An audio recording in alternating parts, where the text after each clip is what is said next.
Bonjour à tous et bienvenue dans le podcast de Productivio, le podcast qui vous donne des trucs, des astuces, des pistes de réflexion pour vous permettre d'être plus organisé, pour trouver votre essentiel, le réaliser avec efficacité et ainsi créer votre vie avec intention. Je suis Priscille Livenet, l'animatrice de ce podcast. Vous retrouverez les notes de cet épisode sur le blog productivio.com catégorie podcast. Pensez à liker, à partager ce podcast, à mettre une note, une revue sur iTunes afin de m'encourager et de faire connaître ce podcast. Vous pouvez rejoindre la communauté de Productivio sur Facebook, Instagram ou Pinterest.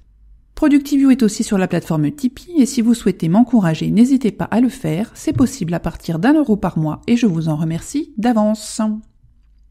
Aujourd'hui, nous allons parler de vaches et de buffles.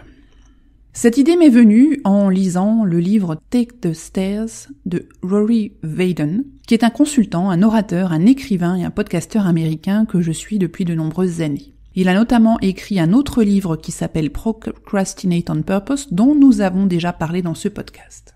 Donc dans son livre Take the Stairs, que j'ai lu récemment, et on en parlera d'ailleurs plus en détail dans un épisode qui lui sera consacré, il utilise une métaphore issue du monde animal que je partage avec vous aujourd'hui. J'ai fait donc une traduction d'un passage de son livre assez court que je partage aujourd'hui. Il dit « J'ai fièrement grandi dans le centre du Colorado. Quand j'étais jeune, ma mère, mon frère et moi vivions dans des parcs à roulottes et des appartements tout autour de Boulder, Lafayette et Louisville. Lorsque les gens pensent au Colorado, ils pensent souvent aux montagnes rocheuses de renommée mondiale dans toute la partie ouest de l'État. Ce qu'ils oublient souvent, c'est que nous avons aussi de grandes plaines du Kansas qui viennent des contreforts vers l'est. En raison de ce paysage topographique unique, nous sommes l'un des seuls endroits au monde à avoir à la fois des buffles et des vaches. L'un de ces endroits dans lequel je cherche les principes de réussite et la façon dont le monde fonctionne, c'est la nature. La façon dont ces deux créatures, les buffles et les vaches, réagissent dans la nature a des leçons très puissantes pour nous. Lorsqu'une tempête approche de l'ouest, comme les tempêtes le font presque toujours là-bas, les vaches réagissent de manière très prévisible. Elles savent que la tempête vient de l'ouest, alors elles se dirigent vers l'est pour essayer d'éviter la tempête. Le seul problème est que, comme vous le savez peut-être, les vaches ne sont pas très rapides.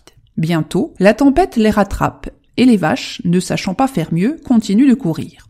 Au lieu de contourner ou devancer la tempête, elles courent en fait avec la tempête, maximisant leur exposition à celle-ci. N'est-ce pas stupide ? Beaucoup d'entre nous, les humains, font la même chose chaque jour. Nous essayons d'éviter les conflits inévitables. Si souvent, que ce soit dans nos conflits relationnels, des problèmes financiers ou même notre santé physique, nous essayons d'ignorer les problèmes en prétendant qu'ils ne sont pas si importants, puis nous essayons de fuir à la dernière minute car ils approchent rapidement. Malheureusement, comme la plupart d'entre nous l'ont appris à la dure, les problèmes ont tendance à s'aggraver lorsque nous les ignorons et nous finissons par être exposés à quelque chose de pire que ce qui aurait dû être. Ce que fait le buffle, en revanche, est vraiment unique. Les buffles attendent que la tempête arrive juste au-dessus de la crête du sommet de la montagne et à son arrivée, ils se tournent et chargent directement dans la tempête. En courant à la tempête, ils la traversent directement et lorsque la tempête passe au-dessus de leur tête, cela minimise la douleur qu'ils ressentent. Si seulement plus d'entre nous s'attaquaient aux problèmes inévitables de la vie comme le font les buffles de front. Les problèmes qui sont ajournés ne sont qu'amplifiés et nous en payons le prix. Il y a beaucoup de force et un gain stratégique de faire front à nos circonstances les plus difficiles. Mais pour nous, contrairement aux buffles, c'est une compétence que nous devons apprendre, pratiquer et maintenir. Fin de citation. Sujet intéressant, n'est-ce pas ? Combien de fois faisons-nous l'autruche face à des sujets espérant qu'ils disparaissent d'eux-mêmes ?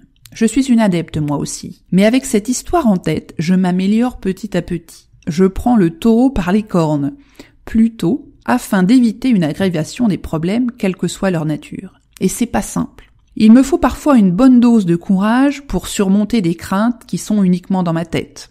Ou pour me forcer à ne pas penser à demain comme un moment tellement lointain que mes actions d'aujourd'hui sont sans conséquence.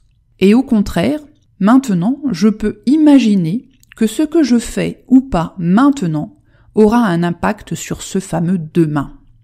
Et vous, À quoi pensez-vous en écoutant ce podcast ? J'espère que ce petit épisode de réflexion vous aura plu. N'hésitez pas à me faire part de vos commentaires sur les réseaux sociaux ou bien en dessous de l'article sur le blog productiveyou.com. Je vous souhaite une très bonne semaine et je vous dis à très vite. Bye bye!